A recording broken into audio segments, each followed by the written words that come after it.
আমার অবজারভেশন 2026-27 পর্যন্ত একটা অর্থনৈতিক মন্দা চলতে পারে। বলবে কিছু কিছু লোক যে ভবিষ্যৎবাণী করতে যাওয়া, এটা ভবিষ্যৎবাণী নয়।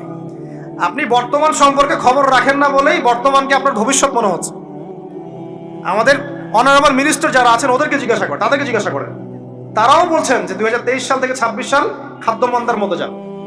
দেখেন নাই, তারা এই কথা বলছেন কারণ তারা বুঝতে পারছেন ওয়ার্ল্ডের অবস্থা ভালো না। এখানে একটা সলিউশন বলছে, ইচ্ছা হলে আপনি গ্রহণ করতে পারেন, ইচ্ছা হলে নাও করতে পারেন। যাকাত ইসলামিক অর্থনীতির মূল ভিত্তি। কিভাবে জানেন? ব্যবসা এবং যাকাত এটা কি করে? এটা একটা মার্কেটের মধ্যে সম্পদ ঘুরতে থাকে। আমি বুঝাচ্ছি আপনাকে। মনে করেন আপনি ব্যবসা করছেন এবং যাকাত দিচ্ছেন। যাকাত কারা দিবে? যারা যাকাতের নিসাব পরিমাণ সম্পত্তি রাখে, মানে কিছুটা ধনী তারা। তো তারা ব্যবসা করছে, মাশাআল্লাহ। ব্যবসা যখন করে, ব্যবসায় কি থাকে? লাভ থাকে, লস থাকে, লাভ থাকে, লস থাকে। লাভও হতে পারে আপনার, লসও হতে পারে। আর সুদে কি? শুধু লাভ, লস আছে? লস নাই। পার্থক্য বোঝেন। এখন ব্যবসা যখন আপনি করবেন, এই টাকা বা মূল যে ক্যাপিটাল যেটা বলে অর্থনীতির ভাষায়, এটা মার্কেটের মধ্যে সার্কুলেট করতে থাকবে। আজকে আপনি ধনী, লাভ করেছেন, কালকে লস করবেন, এই ধন আরেকজনের হাতে চলে যাবে। সে আবার ব্যবসা করছে, সে লাভ করলে সম্পদ তার হাতে থাকলো, লস করলে আরেকজনের হাতে। মানে এই মানিটা, ক্যাপিটাল যেটা, এটা মার্কেটের মধ্যে ঘুরতে থাকে, ঘুরতে থাকে। আজকে কেউ ধনী, কালকে কেউ ধনী, আজকে কেউ ফকির, কালকে কেউ ধনী, এভাবে। এখানে আল্লাহ পাক যাকে ইচ্ছা হয় ধন দেন, যাকে ইচ্ছা হয় দরিদ্র করেন। এটা আল্লাহ পাক নিয়ন্ত্রণ করেন। আবার এর মধ্যে যারা ধনী হবে তারা আবার যাকাত দিবে। কাকে যাকাত দিবে? যে গরিব তাকে। এই কারণে অর্থনৈতিক সাম্য থাকবে এবং টাকা, ক্যাপিটাল মার্কেটে সার্কুলেট করতে থাকবে। এটা হচ্ছে ইসলামিক ইকোনমিক্স। বুঝাতে পারছি না মনে হয়। আর রিবায় কি হবে? রিবায় কোনো লসের চান্স নাই। মানে এখানে ধনী আরো ধনী হতে থাকবে, গরিব আরো গরিব হতে থাকবে, প্লাস যাকাতও দিবে না। তখন সমাজের একটা অংশ অনেক ধনী হবে, আর একটা অংশ একদম মাটিতে পড়ে যাবে, কোনো ব্যালেন্স হবে না। এই কারণে বিশ্বের একটা অংশ, ওই বিশ্বের একটা বড় অংশ যারা সুদখোর, যেখান থেকে সুদ এসেছে, ওইটা আস্তে আস্তে ধনী হয়ে গেছে এবং বিশ্বের বহু কান্ট্রি আস্তে আস্তে দারিদ্র্য সীমার নিচে চলে আসছে। এটা শুধু ব্যক্তির ক্ষেত্রেই নয়, এটা সমাজের ক্ষেত্রেই নয়, পুরো বিশ্বেটা হচ্ছে। তো এই হলো রিবা এবং ব্যবসা ভিত্তিক, যাকাত ভিত্তিক ইকোনমিক সিস্টেমের পার্থক্য, বেসিক ডিফারেন্স। রিবার মধ্যে আল্লাহ পাক তার হাত উঠিয়ে নেন, আল্লাহ পাক সেখানে আর ইন্টারফেয়ার করেন না। ঠিক আছে, সুদ খাচ্ছ, তুমি তোমার মতো চলো। আর ব্যবসা ভিত্তিক ইকোনমিক্স চললে আল্লাহ পাক সেখানে কাউকে ধন দিবেন, কারো কাছ থেকে নিবেন। আপনার ধন নিয়ে আমাকে দিবেন, আমার ধন নিয়ে আপনাকে দিবেন। আর আমি যদি ধনী হই, আমি আবার যাকাত দিব, সেই যাকাতের টাকা আবার আপনার হাতে যাবে, কেউ না খেয়ে মরবে না। তো সামনে এই যে বলা হচ্ছে 2023 সাল, শুধু 23 সাল না, আমার অবজারভেশন 2026-27 পর্যন্ত একটা অর্থনৈতিক মন্দা চলতে পারে। বলবে কিছু কিছু লোক যে ভবিষ্যৎবাণী করতে যাওয়া, এটা ভবিষ্যৎবাণী নয়। আপনি বর্তমান সম্পর্কে খবর রাখেন না বলেই বর্তমানকে আপনার ভবিষ্যৎ মনে হচ্ছে। আমাদের অনারেবল মিনিস্টার যারা আছেন ওদেরকে জিজ্ঞাসা করেন, তাদেরকে জিজ্ঞাসা করেন, তারাও বলছেন যে 2023 সাল থেকে 26 সাল খাদ্য মন্দার মধ্যে যান। দেখেন নাই, তারা এই কথা বলছেন কারণ তারা বুঝতে পারছেন ওয়ার্ল্ডের অবস্থা ভালো না। এখানে একটা সলিউশন বলছে, ইচ্ছা হলে আপনি গ্রহণ করতে পারেন, ইচ্ছা হলে নাও করতে পারেন। আমার তো চাপিয়ে দেওয়ার কোনো ক্ষমতা নাই। ফাযাক্কির ইন্নামা আনতা মুযাক্কির, আপনি শুধু উপদেশদাতা। লাস্তা আলাইহিম বিমুসাইতির, আপনি কারো প্রতি দারোগা নন। কি উপদেশ? এই যে যাকাত, যেটা যাকাত, আমাদের যাকাত যেটা আসে, এটাকে একটু বড় পরিসরে কালেক্ট করার চেষ্টা করতে হবে। করে যদি আমরা সুষ্ঠু বন্টন করতে পারি গরিবদের মাঝখানে, ইনশাআল্লাহ কেউ খাদ্য অভাবে মারা যাবে না ইনশাআল্লাহ। আল্লাহ পাক আমাদেরকে বোঝার তৌফিক দান করুন। এর পাশাপাশি তারা যেটা বলেছেন, ইকোনমিক সেকশনের লিডার যারা আছেন তারা যেটা বলছেন এটা ঠিক বলছেন। তারা বলছেন কৃষিভিত্তিক অর্থনীতির কথা বলছেন, এটার সাথে আমি 100% একমত। কারণ আল্লাহ পাকের কোরআন, এই কোরআনের মধ্যে বেশিরভাগ যে অর্থনীতির কথা এসেছে তা হচ্ছে কৃষিভিত্তিক অর্থনীতি। এটা কি জানেন? হয়তো জানেন না।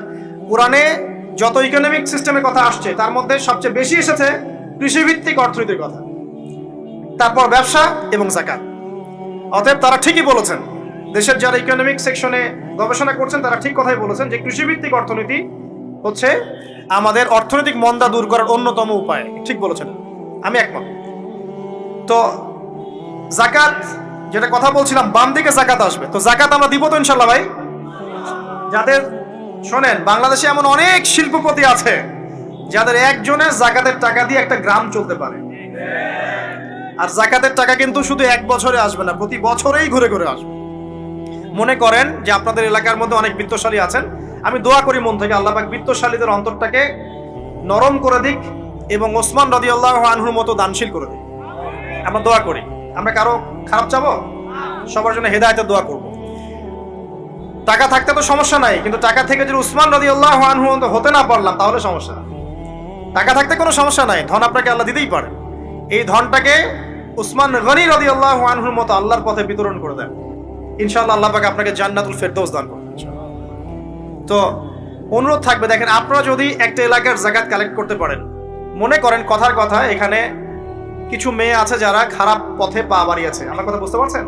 আচ্ছা, এরকম পল্লী অনেক জায়গায় আছে না? 1 বছরের যাকাতের টাকা দিয়ে সমস্ত যৌন পল্লীর মেয়েদেরকে কাজ দেওয়া সম্ভব, কর্মে আনা সম্ভব। ওদেরকে কাজের ব্যবস্থা করে দেন, ওরা কখনোই এই সেক্স ওয়ার্কারের কাজ করবে না ইনশাআল্লাহ।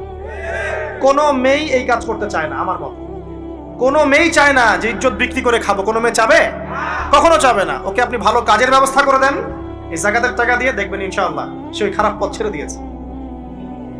অনেক দেখবেন দরিদ্র মানুষ আছে যে পড়াশোনা করার কোনো সুযোগ নাই, টাকা পয়সা নাই, পড়াশোনা করতে চায় কিন্তু টাকা পয়সা নাই, দিনের জ্ঞান অর্জন করতে চায়, দেশকে কিছু দিতে চায়, টাকা নাই। তাকে আমরা হেল্প করতে পারি না? পারি। অনেক মানুষ আছে মাদক দ্রব্য বিক্রি করছে, তাকে বুঝান, দিনের হেদায়েত দেন যে ভাই আমি তোমাকে আরো ভালো চাকরি দিব, ভালো ব্যবসা দিব, তুমি ছাড়বা কিনা? বলবো আমি ছেড়ে দিব ইনশাআল্লাহ। বুঝালে ছেড়ে দিবেন ইনশাআল্লাহ। এই যে মেগা প্রজেক্ট যেটা কথা বলি আমরা, আত্মোন্নয়নমূলক বলেন, যুব উন্নয়নমূলক বলেন, বা কান্ট্রি ডেভেলপমেন্টের কথা বলেন, এখানে যাকাত একটা বড় শক্তি হতে পারে। তবে এটাকে সুষ্ঠুভাবে কালেক্ট করতে হবে এবং যাকাতের যে 8টা খাত আছে এই খাতগুলোতে সুষ্ঠুভাবে বন্টন করতে হবে। অমুসলিমদেরকেও যাকাত দেওয়া যায়, জানেন? অমুসলিম যদি কেউ থাকে, দরিদ্র, তাকেও যাকাত দিয়ে সহযোগিতা করা যায়। আমরা সহযোগিতা করি না বলেই তো ওই যে পশ্চিম থেকে লোকজন এসে সহযোগিতা করে খ্রিস্টান বানাচ্ছে এখন সবাইকে। আরো বাড়বে দিন দিন, দেখেন। আমরা তো সহযোগিতা করছি না। আপনার পাশে আপনার প্রতিবেশী না খেয়ে মারা যাচ্ছে, আপনি যাচ্ছেন না। এখন তো অন্য কেউ এসে যদি সাপোর্ট করে, ও তো তার দলেই ভিড়বে তখন, স্বাভাবিক। এটাই হচ্ছে এখন। আল্লাহ বোঝার তৌফিক দান করুক আমাদের। বাম দিকে মাইয়াদের থাকবে কি ভাই? যাকাত। তারপরে পায়ের দিকে চলে আসবে তার আত্মীয়তার সম্পর্ক রক্ষার ইবাদত, তার এই যে অন্যান্য দান সদকা, তার নফল আমল, তার তাসবিহ তাহলিল, তার কোরআন তেলাওয়াত ইত্যাদি পায়ের দিকে চলে আসবে। এখানে একটা হাদিস এসেছে, সূরাতুল মুলক যে ব্যক্তি রাতের বেলা তেলাওয়াত করবে, কোন সূরা ভাই? তাবারাকাল্লাযী বিয়াদিহিল মুলক ওয়া হুয়া আলা কুল্লি শাইইন কাদির। এই সূরা যে ব্যক্তি রাতের বেলা করে তেলাওয়াত করবে, ইনশাআল্লাহ সূরা মুলকও কবরে তার সাথে থাকবে এবং কবরের আযাব থেকে সূরা মুলক তাকে বাঁচাবে ইনশাআল্লাহ। আমি বুঝাচ্ছি যে কি অবস্থাটা হবে।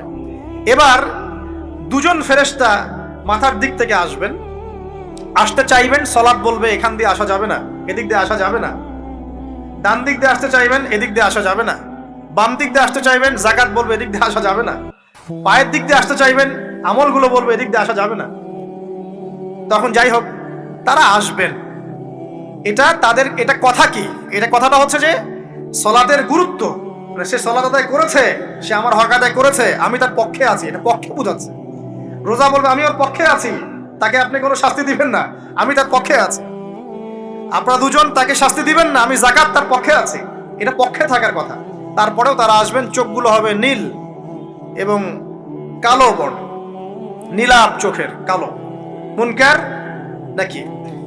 উঠে বসিয়ে দেওয়া হবে। এবার 3টা প্রশ্ন। প্রথমে প্রশ্ন হচ্ছে কি, মান রব, তোমার রবকে?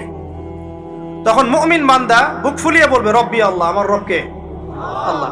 পৃথিবীতে যে ব্যক্তি আল্লাহর সাথে শিরিক করে নাই, আল্লাহ তাওহীদের উপর থেকেছে এবং তার উপরে মৃত্যুবরণ করেছে, ইনশাআল্লাহ সে ব্যক্তি এর উত্তর নির্দ্বিধায় দিতে পারবে ইনশাআল্লাহ। আর দুনিয়াতে যে বা যারাই আল্লাহর সাথে শিরিক করবে, আল্লাহর সাথে শিরকের পাবে লিপ্ত হবে, ওই অবস্থায় মারা যাবে, তাওহীদের উপর থাকবে না, কোশ্চিন কালেও মান রব্বুক উত্তর দিতে পারবে না। তারপরে প্রশ্ন হয়ে যাবে মা দিনুক, তোমার দিন কি ছিল? মুমিন বান্দা উত্তর দিবে কি? দীন ইয়াল ইসলাম, আমার দিন ছিল ইসলাম। এখানে শুনে রাখেন, পৃথিবীতে যারা ইসলামকে পরিপূর্ণ রূপে পালন করবে তারাই এই উত্তর দিতে পারবে ইনশাআল্লাহ।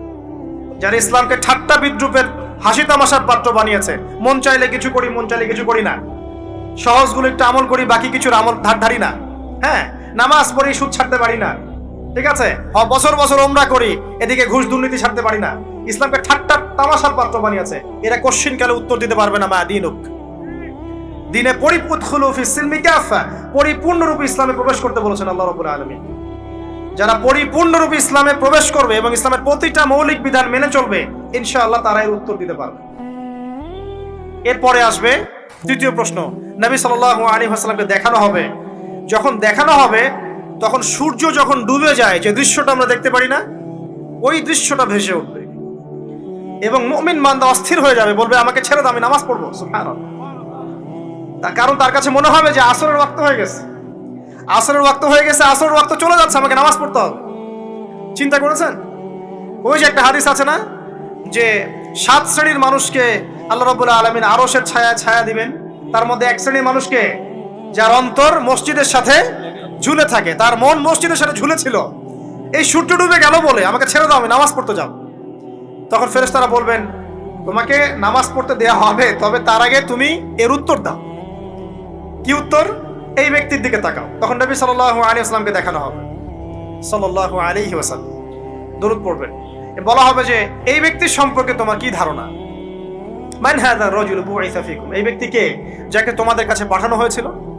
মুমিন ব্যক্তি নির্দ্বিধায় বলে দিবে যে তিনি হচ্ছেন আমার নবী মুহাম্মদুর রাসূলুল্লাহ সাল্লাল্লাহু আলাইহি ওয়াসাল্লাম। দেখুন, পৃথিবীতে যে বা যারাই নবী সাল্লাল্লাহু আলাইহি ওয়াসাল্লামের সুন্নতের উপর আমল করবে, ইনশাআল্লাহ সে তার উত্তর দিতে পারবে। দুনিয়াতে যারা নবীর সুন্নতের 5 পয়সা পরোয়া করছে না, তার আদর্শের 5 পয়সা দাম দিচ্ছে না, তারা কোশ্চিনকালে উত্তর দিতে পারবে না। নাম হতে পারে আব্দুর রহমান, আব্দুর রহিম, নবীর সুন্নতের ধার ধারে না, তারা উত্তর দিতে পারবে না। তো নবীর সুন্নতের গুরুত্ব কত গভীর, এটা আমাদেরকে এখান থেকে বুঝতে হবে। তাই প্রিয় যুবক ভাইরা, মুসলিম ভাইরা, আমাদের জীবনটাকে নবীর আদর্শ এবং সুন্নতে ঢেলে সাজাতে হবে। সকাল থেকে সন্ধ্যা পর্যন্ত প্রতিটা কাজ করব কার তরিকায়? রাসূলের তরিকা। নামাজ পড়বো তার তরিকায়, রোজা, সিয়াম, হজ, যাকাত, আমল, মুআমালাত, আখলাক সব কার তরিকায়? নবী সাল্লাল্লাহু আলাইহি ওয়াসাল্লামের তরিকা অনুযায়ী ইনশাআল্লাহ। আল্লাহ পাক তৌফিক এনায়েত করুন, আমিন। এবার ফেরেশতা দুজন জিজ্ঞাসা করবেন অবাক হয়ে যে তুমি কিভাবে এটা জানলে, তুমি কিভাবে এই 3টা প্রশ্নের উত্তর দিতে পারলে? কারণ বেশিরভাগ মানুষ তো উত্তর দিতে পারবে না, বেশিরভাগ মানুষই এই উত্তর দিতে পারবে না। কারণ কিয়ামতের মাঠে 1999 জন মানুষ জাহান্নামে যাবে, নাউজুবিল্লাহ। তো এটা কঠিন পরীক্ষা। আল্লাহ রাসূল সাল্লাল্লাহু আলাইহি ওয়াসাল্লাম বলেছেন যে নিশ্চয়ই তোমাদেরকে এখানে পরীক্ষায় ফেলা হবে, আর তোমরা যদি এই পরীক্ষা জেনে তোমাদের মৃতদেরকে দাফন করা থেকে বিরত না থাকতে, তাহলে আমি তোমাদেরকে শুনিয়ে দিতাম কবরে কেমন পরীক্ষা হয়। মানে যদি আমরা শুনতে পারতাম যে কবরে কেমন পরীক্ষা হয়, আমরা ভয়ে আমাদের মৃতদেরকে দাফন পর্যন্ত করতাম না। এটা নবীজি বলছেন সাল্লাল্লাহু আলাইহি ওয়াসাল্লাম। তাকে জিজ্ঞাসা করা হবে যে তুমি কিভাবে জানলে এটা? বেশিরভাগ মানুষ তো পারে না উত্তর দিতে। তখন সেই ব্যক্তি বলে বসবে, সেই ব্যক্তি বলবে যে করাতু কিতাব আল্লাহ, আমি আল্লাহর কিতাব এই কোরআন পড়েছি। মুমিন বলবে আমি আল্লাহর কোরআন পড়েছি, ফাআমানতু বিহি, আমি এর উপর ঈমান এনেছিলাম, ওয়া সাদ্দাকতু, এবং সত্যায়ন করেছিলাম। সুবহানাল্লাহ। অতএব দুনিয়াতে যারা দ্বীনের জ্ঞান অর্জন করছে না, কোরআন পড়ছে না, হাদিস পড়ছে না, পড়াশোনার চেষ্টা করছে না, জানার চেষ্টা করছে না, কবরে পাওয়ার ডিফিকাল্ট আছে। এটা একটা অন্যতম প্রশ্ন। আমরা কিন্তু মনে করি 3টা প্রশ্ন হচ্ছে, আসলে প্রশ্ন হচ্ছে কয়টা? 4টা। 3টার পরে আরো একটা এক্সট্রা। কিভাবে জানলে? তখন উত্তর দিচ্ছে আমি আল্লাহর কিতাব পড়েছি, ঈমান এনেছি, সত্যায়ন করেছি। সুবহানাল্লাহ। নবী সাল্লাল্লাহু আলাইহি ওয়াসাল্লাম হাদিসের পরের অংশে বলছেন যে যখন কাফের বান্দাকে উঠানো হবে, তখন ডানেও কিছু নাই, বামেও কিছু নাই, সামনে পিছনে কিছু নাই। মাথার দিক থেকে ফেরেশতারা চলে আসবেন, উঠিয়ে বসানো হবে, প্রশ্ন করা হবে কে তোমার রব? একটাই উত্তর, লা আদরি, আমি জানি না। নাউজুবিল্লাহ। কি তোমার দিন? লা আদরি, আমি জানি না। এই যে আল্লাহর তো খবর নাই, আল্লাহ পাকের বিধান মেনে চলার কোনো খবরই নাই, পরোয়াই নাই। সে জানবে কিভাবে ইসলাম কি জিনিস? সে জানবে কিভাবে আল্লাহ কি জিনিস? ও তো আল্লাহকে চিনেই না। দিব্যি বলে বেড়াচ্ছে মহাবিশ্ব সৃষ্টি হয়েছে বিগ ব্যাং থেকে, আল্লাহ বলে কেউ নাই। মানুষ সৃষ্টি হয়েছে বান্দর থেকে, নাউজুবিল্লাহ। ওই যে ডারউইনের মতবাদ, কি থিওরি অফ এভলিউশন নাকি? হ্যাঁ, তাই তো মনে হয়, অনেকদিন আগে পড়ছি ভাই, ভুলে গেছি। যাই হোক, মানুষ তো আল্লাহকে চিনছে না।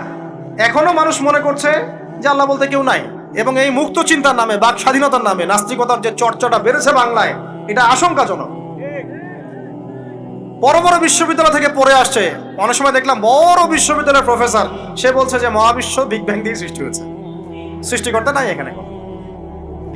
তো মুসলিম বিজ্ঞানীর একটা কথা বলতেন যে মানুষ বিজ্ঞান সম্পর্কে অল্প জানলে নাস্তিক হয়ে যায়, আর অনেক গভীর জ্ঞান অর্জন করলে আল্লাহর কাছে আত্মসমর্পণ করে। খেয়াল করে দেখবেন ডক্টর, ইঞ্জিনিয়ার যারা বড় বড় লেভেলে চলে গেছেন, অনেক সিনিয়র, তারা কিন্তু বেশিরভাগ নামাজি দেখবেন, নামাজ পড়ে, দান সৎকার করে, সমাজ কল্যাণমূলক কাজ করে। তারা কিন্তু রোগীর সেবা করতে গেলেও বলে যে নামাজ পড়িয়েন, রোজা রাখিয়েন, তারা কিন্তু বলে। অনেক ডক্টর আমি দেখেছি এমন, যারা যত বেশি গবেষণা করে তারা তত বেশি আস্তিক হয়ে যায়, আর টুটাফাটা গবেষণা করলে নাস্তিক হয়ে যাবে।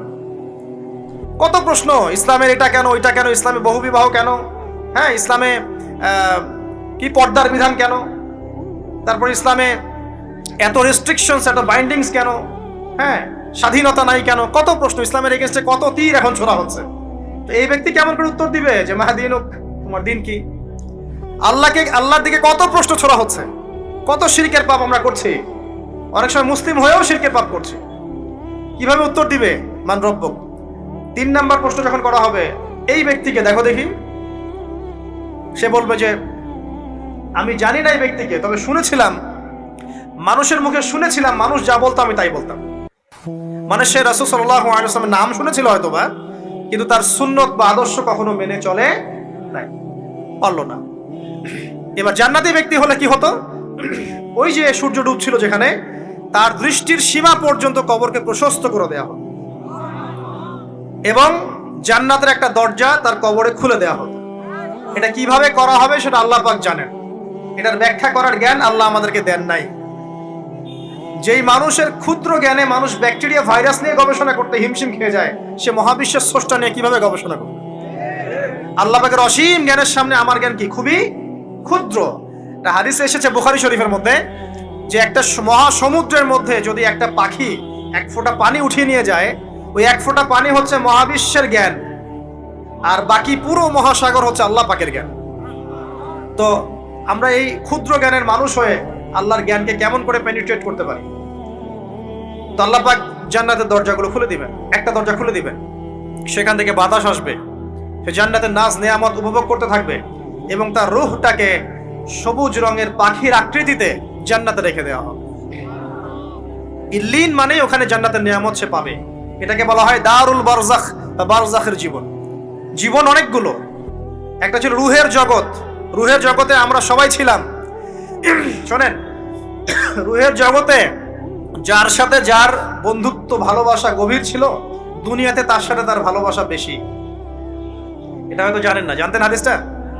রুহের জগতে যদি কখনো আপনার সাথে আমার দেখা হয়ে থাকে, দুনিয়াতে আপনার সাথে আমার দেখা হবে ইনশাআল্লাহ। রুহের জগতে যদি আপনার আমার মধ্যে ঘনিষ্ঠ ভালোবাসা থেকে থাকে, এখানেও ভালোবাসা হয়ে যাবে ইনশাআল্লাহ। এটা বলে আমি আবার তোমাদের বয়ফ্রেন্ড গার্লফ্রেন্ড ভালোবাসা বুঝাই নাই, ওই ভালোবাসার কথা বলি নাই। আবার রুহের জগতে বিদ্বেষ, এখানেও দেখবেন বিদ্বেষ। ওটা একটা জগৎ ছিল যেখানে আল্লাহ পাক সমস্ত আদম সন্তানকে সৃষ্টি করে তাদের রুহটাকে রেখেছিলেন, এবং ওয়াদা নিয়েছেন। কি ওয়াদা? আল্লাহ পাক বলেছিলেন আলাস্তু বিরাব্বিকুম, সূরা আরাফের 182 নম্বর আয়াত পড়ে দেখবেন, 182 নম্বর আয়াত। আল্লাহ পাক বলেছিলেন যে আমি ওয়াদা নিয়েছিলাম, আলাস্তু বিরাব্বিকুম, আমি কি তোমাদের রব নই? আমরা সবাই বলেছিলাম বালা ইয়া রব্বি, অবশ্যই আপনি আমাদের রব। দুনিয়াতে এসে আমরা ভুলে গেছি। এই ভুলে যাওয়াটা মনে করায় দেওয়ার জন্যই আল্লাহ পাক আসমানে কিতাব নাজিল করেন, নবী রাসূল পাঠান, আমাদের কান পর্যন্ত ইসলামের দাওয়াত পৌঁছে দেন, যাতে আমরা মনে করতে পারি। এবার আসেন রুহের জগতের পর আসলাম এই যে দুনিয়ার জগৎ, দারুদ দুনিয়া। দুনিয়ার মধ্যে আছি হয়তো 50, 60, 70, 100 বছর হাইয়েস্ট।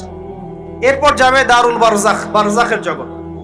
পাপী ব্যক্তি হলে জাহান্নামের দরজা খুলে দেওয়া হবে, আর জাহান্নামের সে আযাব ভোগ করতে থাকবে, এবং পুণ্যবান ব্যক্তি হলে জান্নাতের দরজা খুলে দেওয়া হবে, এবং এর নাজ নেয়ামত সে ভোগ করতে থাকবে। তখন তাকে বলা হবে এটা জান্নাতের সেই জায়গা যেখানে তুমি থাকবে। এটা দেখার সাথে সাথে, শোনার সাথে সাথে তার যে খুশি উৎফুল্লতা আরো অনেক বেড়ে যাবে, এবং সে কি করবে জানেন? সে পৃথিবীতে ফিরে আসতে চাইবে। সে বলবে আমাকে আমার পরিবারবর্গকে জানাতে দেন, আমাকে আমার পরিবারবর্গকে জানাতে দেন যে আমি ভালো আছি। তখন ফেরেশতারা তাকে বলবেন যে এটা সম্ভব না, তোমার এবং তাদের মাঝে দারুল বারজাখ আছে, তুমি এটা ভেদ করে যেতে পারবে না। তখন তার আত্মাটাকে ইল্লিনে দেওয়া হবে, একটা সবুজ পাখির আকৃতিতে জান্নাতে ঘুরে বেড়াবে ইনশাআল্লাহ। আর যদি জাহান্নামী হয় তাহলে যে বললাম দরজা খুলে যাবে, জাহান্নামের মর্মান্তিক আযাব তার দিকে আসতে থাকবে, কবর সংকুচিত হয়ে আসবে এমন ভাবে যাতে তার বাম পাজর ডান পাজরের ভিতরে এইভাবে ঢুকে যাবে, নাউযুবিল্লাহ। এবং এই আযাব চলতে থাকবে ইলা ইয়াউমি ইউবআসুন, পুনরুত্থানের দিন পর্যন্ত। এখন এই যে হাদিসটা আপনারা শুনলেন, এই হাদিসটা ব্যক্তিকেন্দ্রিক নয় কি? এখানে তিনটা বিষয় আপনাকে ফোকাস করতে হবে আমাদেরকে। এক, তাওহীদ, আল্লাহ পাকের তাওহীদ। দুই, রিসালাত, রাসূলুল্লাহ সাল্লাল্লাহু আলাইহি ওয়াসাল্লামের রিসালাত। এবং আখিরাত, পরকাল। এই তিনটা বিষয় খুব স্বল্প কথায় বলছি। দেখুন, তাওহীদ কি? আল্লাহ পাকের একত্ববাদ। এক আল্লাহকে আপনি সৃষ্টিকর্তা মানবেন, রিজিক দাতা মানবেন, পালন কর্তা মানবেন, সন্তান দাতা, ভালো মন্দের মালিক, সমস্ত কিছুর মালিককে আল্লাহ। আল্লাহ আল্লাহ আমাকে বাঁচিয়ে রেখেছেন, আল্লাহ আমাকে মৃত্যু দিবেন, আল্লাহ আমাকে রিজিক দেন, আল্লাহ আমাকে সন্তান দিবেন, আল্লাহ আমার ভালোর মালিক, আল্লাহ মন্দের মালিক, আল্লাহ সমস্ত কিছুর মালিক। এই কনসেপ্ট পরিষ্কার থাকবে, লা ইলাহা ইল্লাল্লাহ পরিষ্কার থাকবে। সমস্ত বিষয় কার পক্ষ থেকে? আল্লাহর পক্ষ থেকে। তাওহীদ, সংক্ষিপ্ত কথায় বললাম তাওহীদ। এর মধ্যে তিনটা ক্লাসিফিকেশন আছে: রুবুবিয়্যাত, উলুহিয়্যাত, আসমা ও সিফাত। এটা আপনারা কিতাবুত তাওহীদ বই থেকে পড়ে নিয়েন। সংক্ষেপে বলে দেই, রুবুবিয়্যাত আল্লাহ পাকের সমস্ত বিষয়গুলো তার দিকে সম্বন্ধ করা, সৃষ্টিকর্তা, পালনকর্তা, রিজিক দাতা সবকে আল্লাহ। উলুহিয়্যাত কি? দুনিয়াতে এসেছি আল্লাহ পাকেরই দাসত্ব করতে হবে, অন্য কারো দাসত্ব চলবে না, তাওহীদ উলুহিয়্যাত। আসমা ও সিফাত কি? আসমা সিফাত মানে হচ্ছে আল্লাহ পাকের নাম গুণাবলীগুলো আছে, আল্লাহ পাক রহমান, আল্লাহ পাক রহিম, আল্লাহ পাক রাজ্জাক, হ্যাঁ, আল্লাহ পাক গফুর, আল্লাহ পাক শদীদুল ইকাব, সমস্ত গুণাবলী কার? আল্লাহ। এই হলো আসমা ও সিফাত। আল্লাহ পাক যেমন, আল্লাহ পাক তেমন, আল্লাহ পাক নিজের মতো, কারোর সাথে তুলনীয় নন। ওয়াল্লাহু আহাদ, একক। আল্লাহুস সামাদ, তিনি অমুখাপেক্ষী। লাম ইয়ালিদ ওয়া লাম ইউলাদ, তিনি জন্ম দেননি, জন্মিতও নন। ওয়া লাম ইয়াকুল লাহু কুফুয়ান আহাদ, তার সমতুল্য আর কিছুই নাই। আল্লাহ থেকে সবকিছু হয়, এটাই হলো তাওহীদ। এখন এর অপোজিশন কি? শিরক। তাওহীদের বিরুদ্ধে গেলে কি হয়ে যাবে? শিরক। কেউ যদি মনে করে যে আল্লাহ ছাড়া কেউ আমাকে জীবন দিতে পারে, আল্লাহ ছাড়া কেউ আমাকে মারতে পারে, আল্লাহ ছাড়া কেউ আমাকে রিজিক দিতে পারে, অথবা আল্লাহ ছাড়া কেউ সন্তান দিতে পারে, আল্লাহ ছাড়া অন্য কারো কাছে কেউ যদি দোয়া করে, আল্লাহ ছাড়া অন্য কারোর জন্য নজর মানত করে, আল্লাহ ছাড়া অন্য কারোর নামে কসম খায়, আল্লাহর হালালকে হারাম করে দেয়, আল্লাহর হারামকে হালাল করে নেয়, ঠিক আছে? আল্লাহ থেকে শুভ অশুভ আসে না, শুভ আল্লাহর পক্ষ থেকে আসে, অশুভ শয়তানের পক্ষ থেকে আসে, এমনও যদি কেউ মনে করে, শুভ অশুভ দুটোই আল্লাহর পক্ষ থেকে আসে, কিন্তু কেউ যদি মনে করে না শুভগুলো আল্লাহর পক্ষ থেকে, অশুভগুলো শয়তানের পক্ষ থেকে, এমনও যদি মনে করে, শিরক হয়ে যাবে।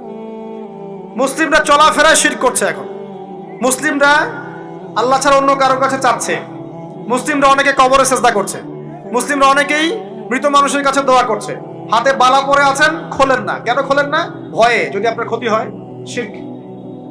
মুসলিমরা দেখবেন আগুনের সামনে মাথা নত করছে, মুসলিমরা এখন মেডিটেশন করে, ধ্যান করে, মুসলিমরা জিনকে তাবে করতেছে, অনেক সময় দেখা যায় মুসলিমরা জাদু করতেছে, জাদুবিদ্যা, কুফরি কালাম করছে না? করছে। সবই শিরক, সবই শিরক। মুসলিমরা দেখবেন আল্লাহর হালাল যেগুলো আছে এগুলোকে হারাম করে ফেলছে, আবার অনেক সময় আল্লাহর হারামগুলোকে হালাল করে নিচ্ছে। সুদ কি ভাই? এখানে ফরজ, হালাল করে নেওয়া হয়েছে। মদ কি? তোমাদের কাছে তো ওয়াজিব, না খাইলে ঘুম হয় না। তো এই যে আল্লাহর হারামগুলোকে কি করছি আমরা? হালাল করে ফেলি, এটাও শিরক, কুফরি একটা। তো এক কথায় তাওহীদের উপর যারা থাকবে, মান রব্বুক উত্তর দিতে পারবে ইনশাআল্লাহ। যারা শিরক করে ফেলবে ওই অবস্থায় মারা যাবে, মান রব্বুক উত্তর দিতে পারবে না। আমার কথা কি বোঝা যাচ্ছে? আমি সহজ করার চেষ্টা করছি কিন্তু হয়তো পারছি না, এটা আমার ব্যর্থতা। এক কথায় যদি আমরা কবরের প্রথম প্রশ্নের উত্তর দিতে চাই তাহলে আমাদেরকে অবশ্যই তাওহীদের উপর থাকতে হবে, শিরকে যাওয়া যাবে না। প্রিয় ভাইরা, শিরকের পাপ থেকে আজকে তওবা করে ফেলবেন। আল্লাহ জেনে না জেনে জীবনে যত শিরক করেছে আল্লাহ মাফ করে দাও, আমিন। এবং আগামী দিনগুলোতে শিরকের পাপে লিপ্ত হয় না। প্রিয় ভাইরা, যদি আপনার আমল নামায় আসমান জমিন সমানও পাপ থাকে, শিরকের পাপটুকু না থাকে, আল্লাহ পাক আপনার পুরো পাপ মাফ করতে পারবেন ইনশাআল্লাহ। আল্লাহ পাক বলেছেন মেরাজের রাতে নবী সাল্লাল্লাহু আলাইহি ওয়াসাল্লামকে আরশে আজিমের কাছে উঠিয়ে নিয়ে আল্লাহ পাক 3টা ওহী করেছেন। কয়টা ওহী? একটা ছিল 5 ওয়াক্ত নামাজ, ঠিক আছে? 2 নাম্বার হচ্ছে সূরা বাকারার শেষের 3টা আয়াত। 3 নাম্বার একটা ওয়াদা, একটা প্রতিশ্রুতি। সেটা কি? হে মুহাম্মদ সাল্লাল্লাহু আলাইহি ওয়াসাল্লাম, তোমার উম্মতের মধ্যে কেউ যদি আসমান জমিন সমান পাপ নিয়ে আমার সামনে হাজির হয়, কিন্তু আমার সাথে কাউকে শরিক না করে, শিরক না করে, তাহলে আমি আল্লাহ তার সামনে আসমান জমিন সমান ক্ষমা নিয়ে হাজির হব, মানে মাফ করে দেওয়া হবে ইনশাআল্লাহ। অতএব শিরকের পাপে যায় না, ইনশাআল্লাহ জান্নাতে যাওয়া যাবে। যে ব্যক্তি মন থেকে একবার লা ইলাহা ইল্লাল্লাহ পড়েছে, সমস্ত বিষয় আল্লাহর দিকে সুপর্দ করে, তার অন্যান্য অনেক পাপ থাকতে পারে, আল্লাহ পাক চাইলে সব পাপ মাফ করতে পারে। অতএব মান রব্বুক উত্তর দিতে চাইলে শিরকের পাপে যাওয়া যাবে যাবে না। আধুনিক শিরকের মধ্যে সবচেয়ে ভয়ঙ্করটা হচ্ছে এটা যে আমরা আল্লাহর হালালকে হারাম করে নিচ্ছি, হারামকে আবার হালাল করে ফেলছি। এখানে যায় না। সবকিছু আল্লাহ থেকে আসে, দোয়া আল্লাহর জন্য করবেন, নামাজ আল্লাহর জন্য, সবকিছু ইবাদত আল্লাহর জন্য, দ্বীনি ইলম অর্জন আল্লাহর জন্য। প্রতিটা কাজের করার আগে নিয়াত ফিক্স করবেন, কেন করব? পরকালীন স্বার্থ থাকলে করব, না হলে করব না। কেন তুমি টিকটকে যাবা না? কারণ পরকালীন কোনো স্বার্থ নাই। কেন তুমি ফ্রি মিক্সিং অ্যাফেয়ার্সে যাবা না? কারণ পরকালীন কোনো স্বার্থ নাই। কেন মদ খাবা না? পরকালীন কোনো স্বার্থ নাই। কেন মিউজিকে যাচ্ছ না? কারণ পরকালীন কোনো স্বার্থ নাই। কেন তুমি এই যে সুদ খাবা না? কারণ পরকালীন কোনো স্বার্থ নাই। যে কাজে পরকালীন কোনো স্বার্থ নাই, সে কাজে কোনো মুমিন মুসলিম নাই। কেন নামাজ পড়বো? কারণ পরকালীন স্বার্থ আছে। কেন রোজা রাখবো? পরকালীন স্বার্থ আছে। কেন আমি হালাল বিয়ে করব, হারাম জেনায় যাব না? পরকালের স্বার্থ আছে। কেন আমি যাকাত দিব, ব্যবসা করব, সুদ খাবো না? কারণ পরকালের স্বার্থ আছে। কেন ইসলামের দাওয়াত দিব?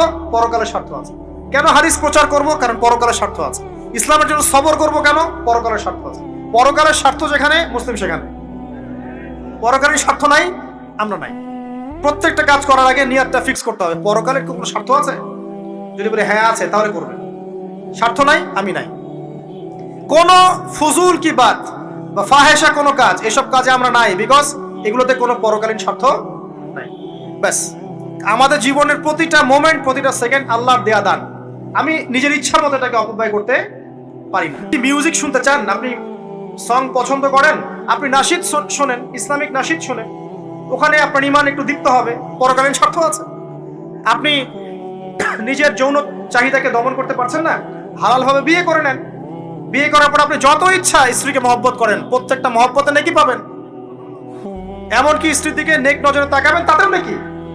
তার মুখে খাবার তুলে দেবেন, তাতেও নাকি। তার হাত ধরে হাঁটবেন, তাতেও নাকি। তাকে নিয়ে রাত্রে চাঁদ দেখবেন, তাতেও নাকি। আপনি আপনার নিয়তটাকে চেঞ্জ করেন, কাজের ডাইরেকশন চেঞ্জ করেন। পরকালের স্বার্থ থাকলে করবো, না হলে করবো না। আপনি পছন্দ করেন ঘুরে বেড়াতে, আল্লাহর দিনের দায়ী হয়ে ঘুরে বেড়ান না, সমস্যা কি? আল্লাহর জমিন ঘুরে দেখেন, এইসব অবান্তর কাজে লিপ্ত না থাকে আল্লাহ পাকের নিদর্শনগুলো ঘুরে দেখেন, আপনার ইমান বাড়বে ইনশাআল্লাহ। আপনার সংস্কৃতি ভালো লাগে, ইসলামিক সংস্কৃতি মেনে চলেন। আপনি কবিতা লিখতে ভালোবাসেন, ইসলামিক কোনো কবিতা লেখেন। আপনি উপন্যাস পড়তে ভালোবাসেন, ইসলামিক কোনো উপন্যাস পড়েন। আমি বলছি না এগুলোর বাইরে কোনো পড়াশোনা করা যাবে না, এমনটা আমি কিন্তু বলছি না। আমি বলছি আপনি আপনার পুরো কাজটাকে আগে ফিক্স করবেন, পরকালের কোনো স্বার্থ আছে কি নাই। যদি হ্যাঁ দেখা যায় হ্যাঁ পরকালের স্বার্থ ঠিক আছে, অবশ্যই করেন, কোনো সমস্যা নেই। আল্লাহ পাক বোঝার তৌফিক দান করুন। তো দেখুন প্রিয় ভাইরা, শিরকের পাপে যাওয়া যাবে না। এই শিরকের পাপ না থাকলে আমল নামায় ইনশাআল্লাহ আমরা জান্নাতে যাব এবং কবরের উত্তর দিতে পারবো ইনশাআল্লাহ। মান রব্বুক উত্তর পাস ইনশাআল্লাহ। তারপরে কি? মাদিন। এক কথায় ইসলামের অনেক বিধিবিধান আছে, নামাজ, কালিমা, সওম, যাকাত, হজ সব আছে। আমর বিল মারুফ, নাহি আনিল মুনকার, পিতামাতার খেদমত, প্রতিবেশীর অধিকার, স্ত্রীর অধিকার, তারপরে সন্তানদের অধিকার, যাকাত সবকিছু আছে। এখন যদি ইসলামের কিছু অংশকে মেনে নেন, কিছু অংশকে না মানেন, এটা কিন্তু কুফরি। ইসলামের কিছু অংশকে মানছেন, কিছু অংশকে মানছেন না, এটা কিন্তু কুফরি। ইসলামের পরিপূর্ণ বিধানটাকে যদি মেনে চলেন, ইনশাআল্লাহু আযজা ওয়া জাল আপনি মাদিনুক উত্তর দিতে পারবেন। আপনি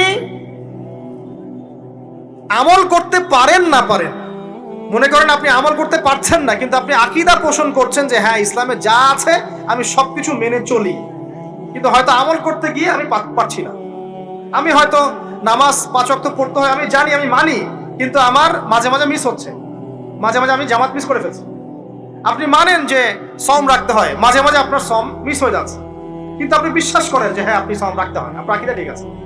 আপনি যাকাত দেন নাই এতদিন, কিন্তু আকীদা রাখেন হ্যাঁ দিতে হয়, আমি সুযোগ পেলে দিয়ে দিব। এই যে কনসেপ্টটা ক্লিয়ার রাখা যায় না, ইসলামের বিধানগুলো প্রতিটা আমি মানি মন থেকে, হয়তো আমল করতে গিয়ে আমি পেরে উঠতেছি না বা হয়ে উঠছে না। ইনশাআল্লাহ একদিন না একদিন আল্লাহ পাক আপনাকে তৌফিক দিবে ইনশাআল্লাহ, আল্লাহ পাক তৌফিক দান করুক। কিন্তু কনসেপ্ট যদি ক্লিয়ার না থাকে যে আমি কিছু অংশ মানি, কিছু অংশ মানি না, এটা ইসলাম হলো না। উদখুলু ফিস সিলমি কাফা, পরিপূর্ণরূপে ইসলামে প্রবেশ করেন। দিনী বোন অনেকে আছে পর্দা হয়তো করতে পারছে না, কিন্তু মনে করে, বিশ্বাস করে যে পর্দা করতে হয়, এটা ফরজ। ইনশাআল্লাহ আল্লাহ চাইলে ওকে একদিন তৌফিক দিবে ইনশাআল্লাহ। হয়তো এখন মুখ খোলা আছে, হয়তো বা আগে গেঞ্জি টি শার্ট পরে ঘুরতো, এখন সেলোয়ার কামিজ পরছে, ঢিলে ঢালা জামা পরছে, এখনো বোরখা পরছে না। ওকে তুচ্ছ তাচ্ছিল্য করার দরকার নাই আপাতত। ওকে আরো বুঝান, আরো নরম হন, আরো বুঝিয়ে সুঝিয়ে ইসলামের দিকে আনার চেষ্টা করেন। এতদূর এসেছে, ওই পর্যন্ত যাবে ইনশাআল্লাহ। কারণ ও বিশ্বাস করে হ্যাঁ পর্দা করতে হয়, আমি মানি পর্দা করতে হয়, কিন্তু আমি এখন করতে পারছি না, ইনশাআল্লাহ করবো। আল্লাহ পাক চাইলে তৌফিক দিবেন ইনশাআল্লাহ। তো এই যে বিষয়টা, যে ইসলামকে মনে আগে ধারণ করা, যে না আমি মানি ইসলামের প্রত্যেকটা বিধান ঠিক আছে। চুরি করলে চোরের হাত কাটতে হয়, ইসলাম বলেছে। ডাকাতি করলে শাস্তি আছে। জেনা যদি কেউ করে 100 বেত্রাঘাত, মদ খাইলে 40টা বেত্রাঘাত, ব্যভিচার যদি করে কেউ, এই পরকিয়া করে বিবাহিত ব্যক্তি, রজম। এগুলো কেসাস, একজন হত্যা করলে তাকেও কেসাস করতে হয়। এই বিধানগুলো আছে। এখন আপনি বলতে পারেন আমি এই ওয়ার্ল্ডের প্রেক্ষাপটে এটাকে বাস্তবায়ন করতে পারছি না, কিন্তু আমি বিশ্বাস করি ইসলামে এই বিধানগুলো আছে, এটা আল্লাহর বিধান। ইনশাল্লাহ আপনি মাফ পেয়ে যাবেন, ইনশাল্লাহ আল্লাহ চাইলে আপনি মাফও পেয়ে যাবেন।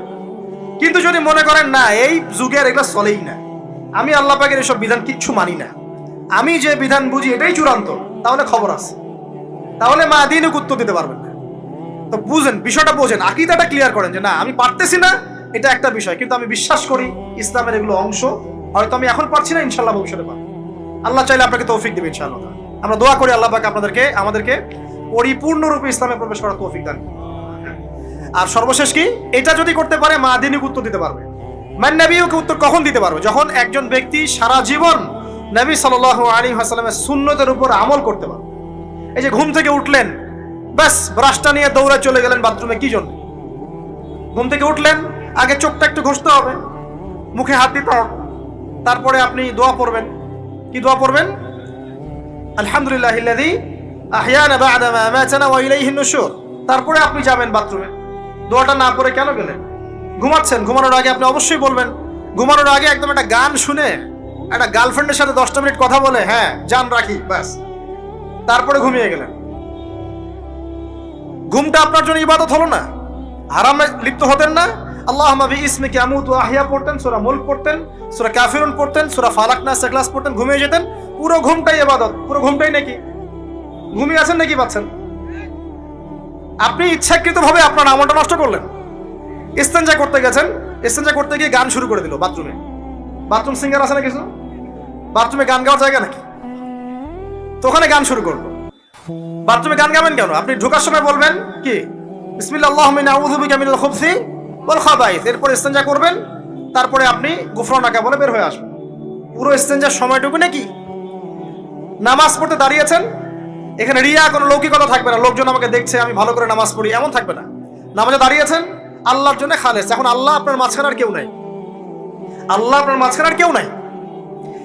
এমনকি যা ইচ্ছা তাই নামাজ পড়বেন। একদল বের হয়েছে এখন দেখি 2 ওয়াক্ত নামাজ পড়ে। তাদের বক্তব্য হচ্ছে যে 5 ওয়াক্ত নামাজ নাকি কোরআনে নাই, আর ওরা খালি কোরআন মানে, হাদিস নাকি মানে না। কত যে ফেরকা এখন বের হয়েছে আল্লাহ ভালো জানে। 5 ওয়াক্ত নামাজ কোরআনে নাই বলে, সুবহানাল্লাহ। তো 2 ওয়াক্ত নামাজ পড়ে। এখন নামাজ কি মন গরম ভাবে পড়লেই হবে? ফজরের নামাজে দাঁড়িয়েছেন, ফজর নামাজ কয় রাকাত? 2 রাকাত। এখন আমি যদি বলি নামাজ তো ভালো কাজ, 2-এর জায়গায় 4 পড়লে কি সমস্যা ফজরে? যদি এমনটা বলি হবে? কেন হবে না? কারণ নবী সাল্লাল্লাহু আলাইহি ওয়াসাল্লাম 2 পড়েছেন, আমাকে 2 পড়তে হবে, সিম্পল। 4 পড়লে আপনার নামাজ বাতিল। ফজরের নামাজ 4 রাকাত পড়লে নামাজ কি বাতিল হবে না? মাগরিবের নামাজে দাঁড়িয়েছেন, 3 রাকাত নামাজ। তখন আপনি মনে চিন্তা করছেন না 3-এর জায়গায় আমি 4 পড়বো, 5 পড়বো। নামাজ তো ভালো জিনিস, বেশি করলে কি সমস্যা? সবকিছু বেশি করতে হয় না। রাসূলুল্লাহ সাল্লাল্লাহু আলাইহি ওয়াসাল্লাম যা দিয়েছেন তাই করতে হয়, এর নাম সুন্নত। বাইরে গেলে হবে কি? বেদাত। প্রত্যেকটা কাজ খেয়াল করতে হবে। তো প্রত্যেকটা আমল এভাবে। নামাজ, এই যে রোজা রাখবেন, রমজান মাসে রোজা রাখলে এটা ফরজ। আর আপনি চিন্তা করেন রোজা তো ভালো জিনিস, আমি রমজানও রাখবো, শাবান পুরো 2 মাসে রাখবো, হবে? দেখেন নফল বিষয়টা আলাদা, আমি ফরজের কথা বলছি। কেউ যদি মনে করে ফরজ রোজা আমি 2 মাসই রাখবো, রমজানও রাখবো, শাবানও রাখবো, রোজা ভালো জিনিস করলে কি সমস্যা হবে? হবে না। এভাবেই হজ করতে হয় ওইখানে আরাফার মাঠে। আপনি মনে করেন কুড়িগ্রামে হজের একটা জায়গা বানাইলাম আমরা, মনে করেন কথার কথা, এমনও কিন্তু জায়গা আছে মানুষ অন্য জায়গায় হজ করে, কিন্তু আপনি ভাবছেন এমনি এমনি বলছি? এমন অনেক ফেরকা আছে মুসলিমদের মধ্যে, মুসলিম নামধারী, এগুলো মুসলিম না, হজেরও জায়গা বানাইছে আলাদা, ওখানে হজ করে, ওখানে তাওয়াফ করে। এখন হজ যেখানে করতে হবে ওখানে না করে যদি এখানে করি হবে? হবে না। যাকাত দেওয়ার একটা লিমিট আছে, এইটুক দিতে হবে। আপনি এখন কম দিলেন হবে, আবার দিলেন না আমি একদম বেশি দিয়ে ফাটায় ফেলাবো একেবারে, সেখানে হবে? তো এই জিনিসগুলো খেয়াল রাখতে হবে যে আমাদের এক কথায় নবী সাল্লাল্লাহু আলাইহি ওয়াসাল্লামের সুন্নাহটা মেনে চলা। আমলের ক্ষেত্রেও একইভাবে, আপনার অর্থনৈতিক জীবনেও নামাজ রোজা হজ জাকাত আপনার পারফেক্ট। এবার আপনি এসেছেন অর্থনীতির ক্ষেত্রে, এসে মাশাআল্লাহ দাড়ি টুপি জুব্বা নিয়ে মাপে কম দিচ্ছেন, চলবে? দাড়ি টুপি জুব্বা আছে, মানুষকে ঠকাচ্ছেন, মজুদ করছেন, সিন্ডিকেট করছেন, অনেক সময় সরকারকে বিব্রত করে ফেলছেন, মাল মজুদ করছেন, দাম বেড়ে যাচ্ছে, বিব্রত হচ্ছে সরকার, হবে? দাড়ি টুপি পাগড়ি জুব্বা পরে, ভিতরটা আগে। ইমান ভিতরে না থাকলে দাড়ি টুপিতে লাভ আছে? তাকওয়া ভিতরে না থাকলে আমার দাড়ি টুপিতে লাভ আছে? মুহসিন হতে হবে। সো ইকোনমিক সেকশনে গিয়েও নবীর আদর্শ ভুলে যাওয়া যাবে না, সেখানেও তার আদর্শ মেনে চলতে হবে। এভাবেই সমাজ জীবন, পরিবার, সর্বক্ষেত্রেই নবীর সুন্নাহ মেনে চললে পরে ওই ব্যক্তিকে উত্তর দেওয়া যাবে ইনশাআল্লাহ, তিনি আমাদের নবী মুহাম্মদ রাসূলুল্লাহ সাল্লাল্লাহু আলাইহি ওয়াসাল্লাম। সর্বশেষ গিয়ে বলা হবে কিভাবে জানলে? তখন উত্তর কি দিবে মুমিন? আমি আল্লাহর কিতাব পড়েছি, ঈমান এনেছি, এরপরে আমি সত্যায়ন করেছি। তার মানে পড়াশোনা করতে হবে না ভাই? আল্লাহর কিতাব পড়তে হবে না? কারা কারা আল্লাহর কিতাব পড়তে জানেন হাত তোলেন। আলহামদুলিল্লাহ। আগামী রমাজান আসার আগেই পুরো কোরআন এক খতম করবেন, পারা যাবে ইনশাআল্লাহ? এবং প্রত্যেক দিন আমাকে ওয়াদা করেন, প্রত্যেক দিন এক পারা করে কোরআন তেলাওয়াত করব, পারবেন ইনশাআল্লাহ? না বলেন পারবো ইনশাআল্লাহ? পারবো ইনশাআল্লাহ। আল্লাহ পাক তৌফিক দান করুন, আমিন। কোরআন পড়তে হবে, শুধু কি জাস্ট তোতা পাখির মতো পড়েই যাবেন সারা জীবন? অর্থটা একটু বোঝার চেষ্টা করবেন না ভাই? পড়া উচিত না? পড়া উচিত। যদি আপনার সামর্থ্য থাকে আপনার অবশ্যই করা উচিত। সামর্থ্য নাই, বয়স হয়ে গেছে, পারেন না, সেটা আলাদা বিষয়। সামর্থ্য আছে আপনার অবশ্যই উচিত। আলহামদুলিল্লাহি রাব্বিল আলামিন মানে কি? আর রহমানির রহিম মানে কি? মালিকি ইয়াউমিদ্দিন বলছি, এটা মানে কি? ইয়াকা না'বুদু বলছি, ওয়া ইয়াকা নাস্তাঈন, এর অর্থ কি? ইহদিনাস সিরাতাল মুস্তাকিম মানে কি? সিরাতাল লাযীনা আন'আমতা আলাইহিম গায়রিল মাগদুবি আলাইহিম ওয়ালাদ-দালিন, কি অর্থ, কি বললাম? নামাজে এটার অর্থ জানলে মনোযোগ কি ডানে বামে যাবে? যাবে না ইনশাআল্লাহ। এই যে আল্লাহ পাক বলছেন, ইয়া আইয়ুহাল্লাযীনা আমানুত্তাকুল্লাহ, হে মুমিনগণ আল্লাহকে ভয় করো, হাক্কা তুকাতিহি ওয়া লা তামুতুনা ইল্লা ওয়া আনতুম মুসলিমুন, তোমরা এমন ভাবে আল্লাহকে ভয় করো, ভয় করার মতো ভয় করো, এবং পরিপূর্ণ মুসলিম না হয়ে মৃত্যুবরণ করো না। এর অর্থটা জানলে ভালো লাগলো না? বুঝতে পারলাম না কোরআনটা? আল্লাহ বলছেন ওয়াদারু মা বাকিয়া মিনার রিবা, সুদের অবশিষ্ট অংশ ছেড়ে দাও। ওয়া ইল্লাম তাফআলু ফাআযানু বিহারবিন মিনাল্লাহি ওয়া রাসূলিহি, যদি না করো আল্লাহ এবং রাসূলের সাথে যুদ্ধের ঘোষণা শুনে রাখো। অর্থ জানলে হেদায়েত পাওয়া যায় না? অতএব অর্থটা জানার চেষ্টা করেন। আল্লাহ পাক তৌফিক ইনায়াত করুন। অর্থ বোঝার ক্ষেত্রে যদি কোনো প্রতিবন্ধকতা পান সামনে, আলেম ওলামার কাছে যাবেন, জিজ্ঞাসা করে অর্থ জেনে নেবেন। নিজে নিজে আবার মন করা ব্যাখ্যা করতে যায় না। কোরআন বুঝতে গেলে হাদিস লাগবে, হাদিসগুলো পড়তে হবে। হাদিসের কিছু বই কিনবেন, রিয়াদুস সালেহিন, ফয়জুল কালাম, এই যে আপনারা পড়েন, মুনতাখাব হাদিস পড়েন, ঠিক আছে, বুলুগুল মারাম মিন আদিল্লাতিল আহকাম, মিশকাতুল মাসাবি, এই বইগুলো বাসায় রাখবেন। এরপরে আস্তে আস্তে কিনবেন আবু দাউদ, তিরমিজি, নাসাই, এগুলো কিনবেন। পরে গিয়ে বুখারী মুসলিমের অনুবাদ কিনবেন, আগে কিনবেন না। এগুলো কঠিন হাদিস, এগুলো আগে পড়লে আপনি মাথাটা আপনার কিন্তু ঘুরতে থাকবে। তো আগে কি ক্লাস 8-এ পড়বেন না আগে এইচএসসি দিবেন? আগে ক্লাস 7-8 পার করে যান, তারপর ওইদিকে যান। আল্লাহ বোঝার তৌফিক দান করুন। প্রিয় ভাইরা, ইলম অর্জন করতে হবে। ইলম অর্জন করলে পরে আপনি তালেবে ইলমের পায়ের নিচে আল্লাহর ফেরেশতারা পাখা বিছিয়ে দিবে ইনশাআল্লাহ তাআলা। ইলম অর্জন করে আপনি যখন আলেম হবেন বা দ্বীনের জ্ঞান অর্জন করবেন, তখন আপনি দাওয়াতের কাজও করতে পারবেন। আপনার দাওয়াতে যত মানুষ ইসলামের দিকে আসবে সমস্ত নেকি আপনি পাবেন ইনশাআল্লাহ। এবং যখন আপনি আরো বড় আলেম হয়ে যাবেন, আল্লাহ তৌফিক দান করুন, তখন আসমানের যত মাখলুক এবং জমিনের যত মাখলুক, এমনকি গর্তের মধ্যে যে পিপিলিকা আছে সেগুলাও, এমনকি সাগরের নিচের মাছ আপনার জন্য ইস্তেগফার করবে, দোয়া করবে ইনশাআল্লাহ। আল্লাহ পাক আমাদের সবাইকে শিরক মুক্ত আমল করার তৌফিক দান করুন, আমিন। আল্লাহর তাওহীদের উপর থাকার তৌফিক দান করুন, আমিন।